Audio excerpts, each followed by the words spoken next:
आका के वफादार है उलमाए देवबंद, इस्लाम के गमखार है उलमाए देवबंद। इसलिए मैं कहता हूँ मेरे नौजवान भाइयों, मेरे नौजवानों और साबिक जवानों, यानी अभी जो नौजवान है वो और जो पिछले उम्र रसीदा हैं 50 साल से उम्र जिनकी ज्यादा हो गई, हमारे चचा हजरात से भी गुजारिश करता हूँ इस दिवाजी जिंदगी कायम कीजिए मोहम्मदुर रसूलुल्लाह वाली। मोहम्मदुर रसूलुल्लाह से अम्मा आयशा इतनी मोहब्बत करती थी, जहाँ से मोहम्मदुर रसूलुल्लाह पानी पीते थे अम्मा आयशा उसी जगह पर मुंह लगाकर पानी पीती थी। क्यों? क्योंकि उनको बीवी मानते थे, उनको दोस्त मानते थे।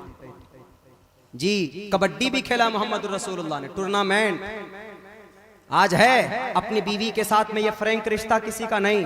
तुम बीवी हो, मुंह बना करके रहेंगे बीवी के सामने, उसकी एक भी जरूरत पूरी करने के लिए तैयार नहीं होंगे। अगर उसको कपड़ा चाहिए या उसको बाहर घूमने के लिए कभी अगर उसका मन चाहिए तो कहाँ जाएगी वो?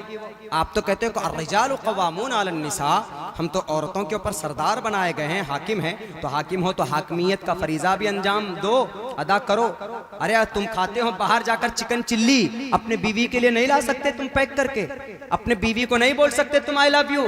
तुम बोलते हो गैर महरम को आई love you my sweet heart, बीवी को जिंदगी में कभी नहीं बोला होगा आई love you my sweet heart. बीवी नाराज हो जाए तो एक अंगूठी बना लो चांदी की 200-250 रुपए की और लेकर के पहुंचो कि मोहतरमा आप ही तो मेरी जिंदगी है, you are my life partner, you are my sweet heart, मैं दिल से तुम्हें चाहता हूं, दिल से मोहब्बत करता हूं।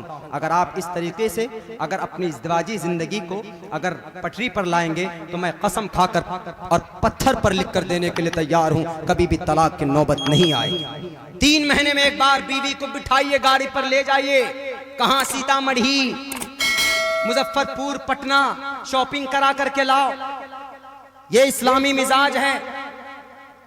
साल में एक बार अपनी बीवी को बाहर दिल्ली या कलकत्ता घुमाने ले जाओ, हिस्ट्रिकल पैलेसेस को दिखा करके लाओ, अपनी फैमिली के साथ टाइम स्पेंड करो। हमेशा नहीं फिरौन बने बैठे रहो कि जनाब अगर बीवी से थोड़ी सी चूक हुई तो दे डंडा शुरू, थप्पड़ शुरू हो जाती। नहीं, बीवी घर में ज्यादा काम हो जाए तो शरीक हो जाओ। मोहम्मद रसूलुल्लाह सल्लल्लाहु अलैहि वसल्लम कपड़े खुद धोया करते थे, अपने चप्पल मुबारक दुरुस्त कर लिया करते थे। असर से लेकर रोजाना डेली का मामूल था, बीवी के पास बैठते थे, किचन रूम में बैठ जाते थे, कभी कभी आटा गूंथते थे, रोटी बनाती थी अम्मा आयशा। कौन? वजह तखलीक कायनात, जिनके सदक़े में हम और आपको अल्लाह तबारक व तआला ने इस धरती पर पैदा किया। लेकिन ये मूड कभी नहीं होता बीवी के साथ, नहीं जनाब, सारे काम बीवी ही करें। खाने में नमक मिर्च कम हो जाए तो बेचारे पर थप्पड़ की इतनी बारिश होती है कि वो बेचारी बस सब्र करके रह जाती। वो बीमार पड़ जाए तो उनकी खिदमत करो। ये इस्लामी मिजाज है। 2-2 मरतबा कबड्डी का रेस खेला है मोहम्मद रसूलुल्लाह ने, अम्मा आयशा ने। उलमाए किराम की मौजूदगी में कह रहा हूँ, इस्लामिक अदालत के में मान मर्यादा को सामने रखकर कह रहा हूँ। मोहम्मद रसूलुल्लाह ने कहा कि आयशा आ जाओ, थोड़े से कबड्डी मैच खेल लेते, देखते कौन जीतता है।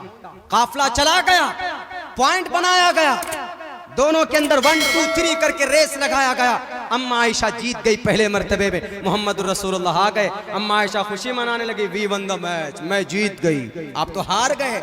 देखिए कैसा मिजाज है मियाँ बीवी का। आज है ये रिश्ता? नहीं। गैर महरम को तो बोलोगे तुम आई लव यू, बीवी को कभी नहीं बोलोगे। माँ को कभी नहीं बोलोगे कि I love you my mom, बहन को कभी नहीं बोलोगे कि I love you my sister, बेटी को कभी नहीं बोलोगे dear I love you my dear daughter, कभी नहीं बोलोगे। इसका माना बदलता रहता है। माँ को बोलो तो कुछ और मतलब होता है, बीवी को बोलो तो कुछ और मतलब होता है। बीवी को खुश होकर बोलो, बीवी मुस्कुराए तो अल्लाह तबारक व तआला मुस्कुराते हैं। बीवी के सामने बैठकर खाना एक दूसरे के मुंह में दो, लुकमा दो तो अल्लाह तबारक व तआला सदक़े का सवाब लिखता है। अगर मैं झूठ बोलता हूँ तो बुखारी शरीफ जिल्द सानी उठा करके देख लीजिए। जिनी जनाब ये है। लेकिन इसका एक मतलब और भी आई लव यू का। अगर चलती हुई लड़कियों से बोल दो आप गैर महरम से तो डंडा पड़ेगा सर पे और सर पे एक भी बाल नहीं रहेगा, इसका ये भी मतलब है। इसलिए मेरा नौजवान साथियों, घर के अंदर ये इज़्दिवाजी माहौल पैदा करो।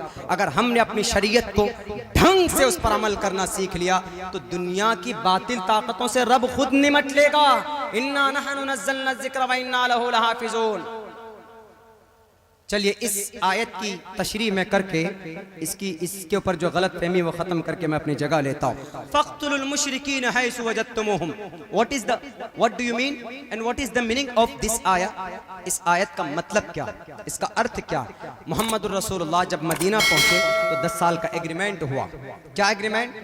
कि कोई बाहर से आकर यहाँ पर सरगोशी नहीं करेगा, कोई साजिश नहीं रचेगा, न बम फोड़ने की, न मस्जिद तोड़ने की, न झगड़े की। और यही कानून और यही एग्रीमेंट हर मुल्क का भी होता है। जैसे अभी मुल्क हिंदुस्तान का है, पूरी दुनिया के मुल्क का यही वो बनता है। अगर आप किसी मुल्क में दाखिल होंगे तो आपको वहाँ का वीज़ा लेना ये बहुत ज़्यादा ज़रूरी है, बहुत इंपॉर्टेंट है आपको। अगर आप बिना परमिशन के घुस गए तो आपको रिफ्यूजी माना जाएगा, आपको उग्रवादी माना जाएगा, आपको दहशतगर्द माना जाएगा, आपको गोलियों से उड़ाने की परमिशन होती है, इजाज़त होती है। ये चीज़ जहन में रखिएगा। मोहम्मदुर रसूलुल्लाह के साथ 10 साल का एग्रीमेंट बना, 10 साल का एग्रीमेंट बना कि कोई लड़ाई नहीं करेगा, कोई सरगोशी नहीं करेगा, कोई स्कीम या साजिश नहीं, कोई प्रोपेगेंडा तैयार नहीं करेगा। 10 साल तक एग्रीमेंट हुआ, वो एग्रीमेंट गारंटेड भी हुआ, मुहर लगी। लेकिन 3 साल के बाद यहूदियों ने मोहम्मदुर रसूलुल्लाह को मिटाने की साजिश रची। तो अब क्या होना चाहिए? अल्लाह तबारक व ताला की तरफ से वही आई, किस बात की? फ़क़्तुलुल मुशरिकीन हैसु वजदतुमूहुम, जहाँ पर इन बागियों को पाओ, जहाँ पर इन अनेक ईश्वरवादी को पकड़ो, जहाँ पर इन लोगों को देख लो, क्योंकि इन्होंने एग्रीमेंट के खिलाफ काम किया है, इन्होंने वीज़ा नहीं लिया आपके पास आने की। या हिंदुस्तान का ही कोई आदमी अगर कोई साजिश रचे कहीं पर बम विस्फोट करने की या कहीं पर दंगा फसाद करने की, तो उसके लिए भी यही हुक्म है कि उसको तख्तेदार पर लटका दिया जाए, फांसी के फंदे पर लटका दिया जाए। अगर इस तरह बात समझ में नहीं आई तो आप अभी की तारीख उठाकर देखो, कुछ दिन पहले की पुलवामा के अंदर अटैक हुआ, हमारे देश के 40,000 हमारे देश के 40 नौजवान शहीद हो गए, अपने देश के लिए कुर्बान हो गए। या अभी चीन के तरफ की बात ले लो, चीनी अगर कोई भी आदमी हिंदुस्तान के बॉर्डर को क्रॉस करता है तो हम उसको गोलियों से उड़ा देते हैं। अगर किसी भी मुल्क में दाखिल होना हो तो वीजा लेना, that's very important, that's very necessary and compulsory for you. आपके लिए जरूरी है कि आप किसी मुल्क में दाखिल होते हो तो वहां का वीजा लीजिए, परमिशन लीजिए। बिना किसी परमिशन के अगर आप अंदर दाखिल हो गए तो आपको टेररिस्ट शुमार किया जाएगा, आपको दहशतगर्द शुमार किया जाएगा। जैसे कि अभी कई मौके पर ऐसे वारदात इंसिडेंट होते रहे, जब हिंदुस्तान के अंदर ही नहीं पूरी दुनिया के किसी मुल्क के अंदर अगर कोई साजिश रचता है बम फोड़ने का, अगर कोई अमन और शांति को भंग करने की कोई प्लानिंग या कोई नापाक मंसूबा अगर वो तैयार करता है तो वहां की आर्मीज और वहां की पुलिस और वहां की सिक्योरिटी जितनी भी एजेंसियां होती हैं वो उनके पीछे पड़कर उनको कैफरे किरदार तक पहुंचाती है। तो यही चूक और यही गलती उन्होंने की थी। किन्होंने? यहूदे मदीना ने, मुशरिकीन मक्का के कहने पर।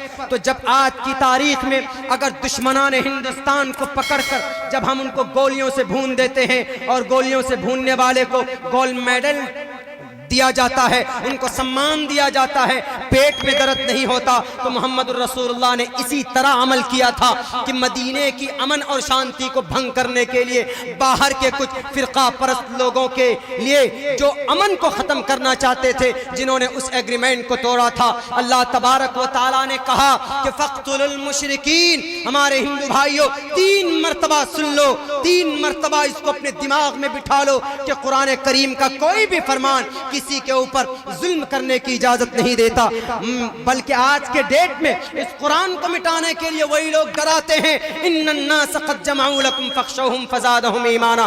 तुम जितना डराओगे इस्लाम के अंदर इतनी लचक है कि इस्लाम उतना ही आगे बढ़ता चला जाएगा, क्योंकि इसके अंदर ये फिट नेचुरल लॉ है। अल्लाह ने इनके अंदर इतनी अच्छाई और सच्चाई रखी है। जब अभी के वक्त में हिंदुस्तान के टेररिस्ट को मारना गुनाह नहीं है, पुण्य का काम है, तो मोहम्मदुर रसूलुल्लाह ने अपने इलाके को बचाने के लिए अल्लाह तबारक व तआला ने जब फरमान जारी किया तो भी आपको क्यों, आपके पेट में क्यों दर्द होता है कि मोहम्मदुर रसूलुल्लाह ने उनके ऊपर जो कुरान नाजिल हुआ, देखो कुरान ने कहा कि मुशरिकीन को कत्ल कर दो। मुशरिकीन मुराद नहीं है, वहां पर दंगाई मुराद है।